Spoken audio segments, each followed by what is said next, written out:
Chosen one, stop. Do not scroll past this.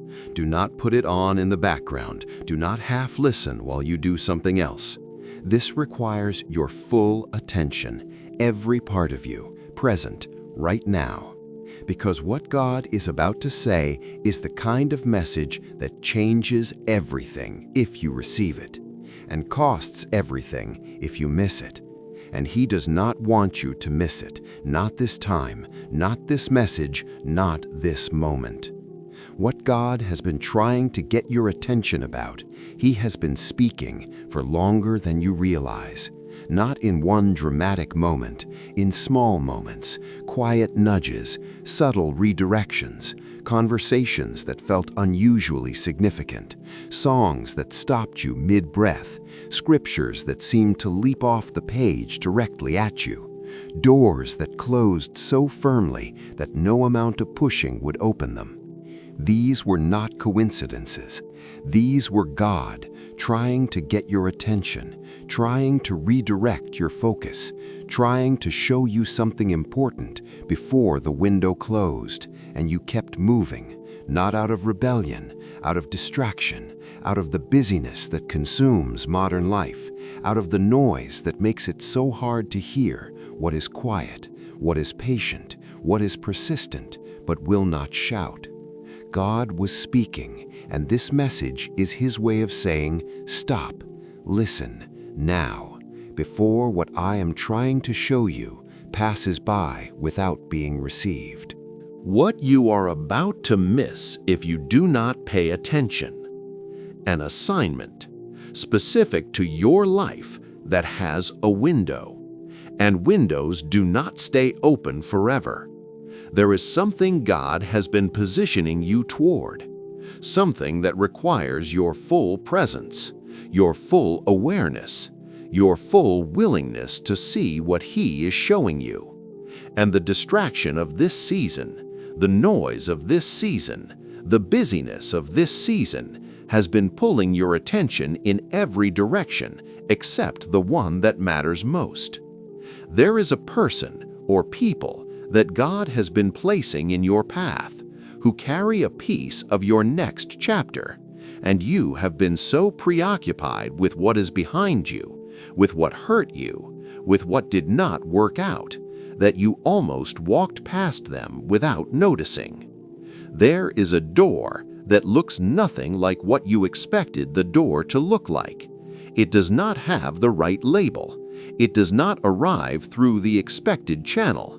It does not come wrapped the way you told God it should come, and because it looks different, you almost dismissed it as not the one.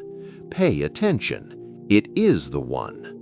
There is a moment coming, a specific moment, where a decision will be required from you, and the quality of that decision will depend entirely on whether you have been paying attention, whether you have been listening, whether you have been present enough to recognize what God is doing and respond with faith instead of fear. Pay attention. Why God is saying do not look away? Because the enemy knows what is coming, and his entire strategy right now is distraction, not destruction. He knows he cannot stop what God has planned for you. He tried that. It did not work. So he changed his approach. If he cannot stop the blessing from coming, he will try to make sure you are looking the wrong way when it arrives. He will fill your mind with yesterday's pain when God is trying to show you tomorrow's purpose. He will amplify the voices of the wrong people when God is trying to speak through the right ones. He will create urgency around things that do not matter when God is trying to direct your attention to the things that do. He will keep you scrolling, keep you busy, keep you entertained, keep you emotionally activated by things that have nothing to do with your assignment. Because a distracted chosen one is a delayed chosen one, and delay is the enemy's consolation prize when he cannot achieve destruction. Do not give him that consolation. Pay attention. Stay focused. Keep your eyes on what God is directing them toward. What paying attention actually looks like. It looks like slowing down. In a culture that rewards speed, slowing down feels counterintuitive. It feels like falling behind, but you cannot hear what is quiet while you are running at full speed. And God rarely shouts. He speaks to those who slow down enough to hear what is beneath the noise.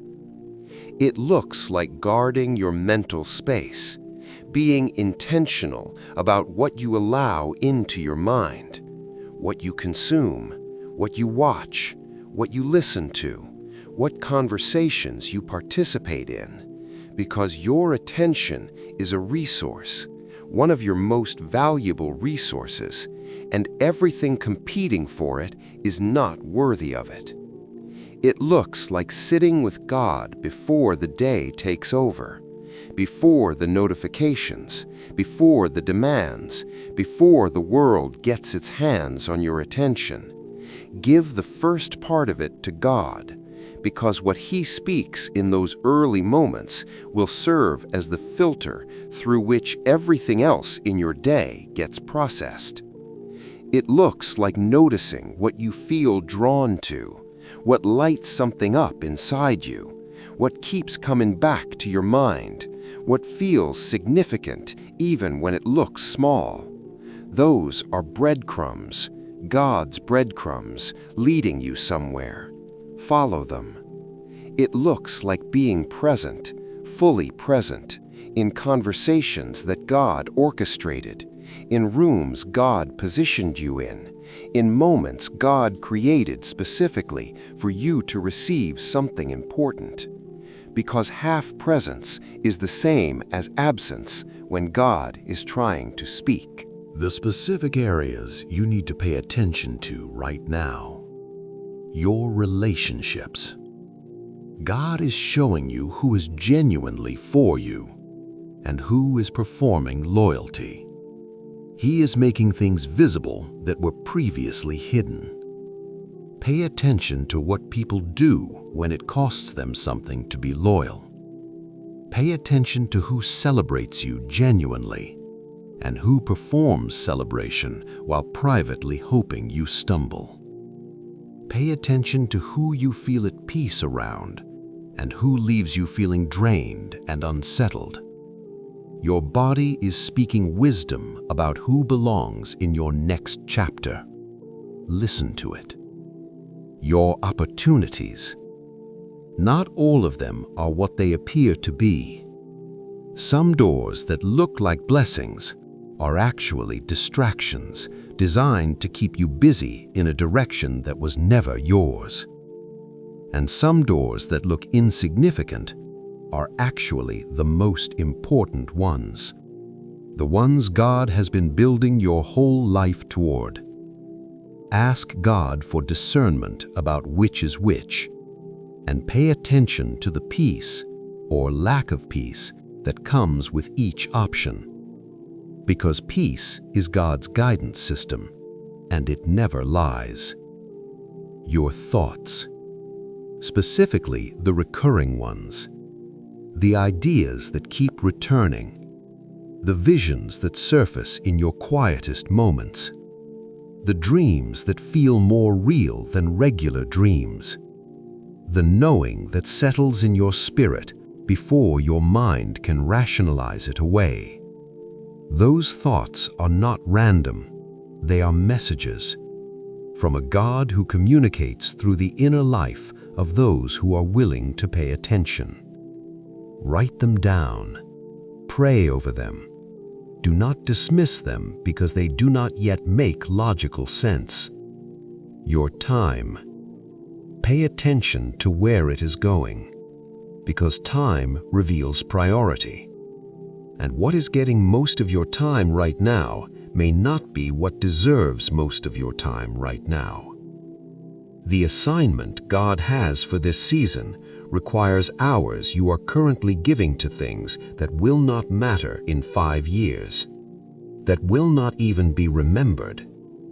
But what God is calling you to build right now will still be standing long after you are gone. Choose accordingly. What happens to the ones who ignore this warning? Not punishment, regret. The quiet but persistent regret of knowing you were shown something and looked away, of knowing a door was open and you were too distracted to walk through it, of knowing God was speaking and the noise was too loud for you to hear, of knowing your moment came and passed while you were occupied with things that felt urgent but were not important. That is not God's will for your life. He does not want you to carry that regret. That is why He is speaking now. That is why this message found you today. That is why He is saying, pay attention with an urgency that matches the weight of what is at stake. Because what is at stake is significant.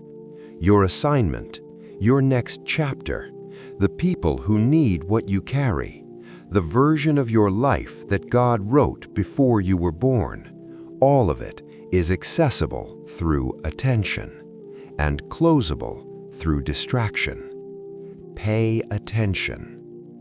What God is promising to the ones who do, clarity like you have not experienced in years, the confusion that has clouded your vision lifting as you turn your full attention toward what God is directing. Suddenly, things that were murky become clear. Suddenly, the path that was hidden becomes visible. Suddenly, the decisions that felt impossible become obvious. Because clarity is always available to the one who is paying attention to the right things. Acceleration. When you stop wasting attention on what does not matter and direct it fully toward what does, things move faster because you are no longer splitting your energy between the assignment and the distraction, between what God is doing and what the enemy is amplifying. Your full focus in God's direction creates a momentum that cannot be manufactured any other way. Divine appointments that you will not miss because you are paying attention. The right people, in the right places, at the right moments will be visible to you in a way they could not be when your attention was scattered. God will be able to lead you more precisely, more quickly, more directly to everything He has prepared because you will be watching where He is pointing instead of looking everywhere else. A word for the ones who feel like they already missed it. You are reading this and wondering, is it too late? Did I already miss the moment? Did I look away at the wrong time? Is the window already closed? Hear this clearly. God does not send warnings to people who have already missed the window. The fact that this message found you is itself evidence that the window is still open, that God is still speaking, that the moment is still available, that what He has planned for you is still intact, still waiting, still positioned for the version of you that pays attention and shows up fully. This is your second wind, your renewed opportunity, your God-given chance to turn your full attention toward everything He has been trying to show you. Do not waste it. Do not scroll past it. Do not return to the distraction. Stay here, in this moment, with this God who loves you enough to keep calling your name until you finally turn around and look at what He has been pointing to the whole time. Final word. Pay attention, or you will regret every breath you take. Not because God will punish you, because you will spend the rest of your life knowing that you were shown something extraordinary and looked away. That is a weight God does not want you to carry. So He is speaking now, urgently, lovingly, persistently. Pay attention to what He is doing. Pay attention to who He is sending. Pay attention to the doors He is opening. Pay attention to the thoughts He is planting. Pay attention to the peace that is guiding you. Pay attention to the assignment that is calling you. Because everything you have been waiting for, everything you have been praying for, everything you almost stopped believing was still coming is moving toward you right now. And it requires an attentive heart to receive it, a focused spirit to recognize it, a present mind to walk into it. You have all of those things. Now use them. Do not look away. Not now. Not when you are this close. In the comments, write, "I am paying attention, God. Show me everything." Or the number 111. Or, "I will not miss what God has prepared for me." Subscribe and stay close. Chosen one, God said, pay attention, because what He is about to show you is worth every moment of focus. You have been saving for exactly this season. Do not miss it. Amen.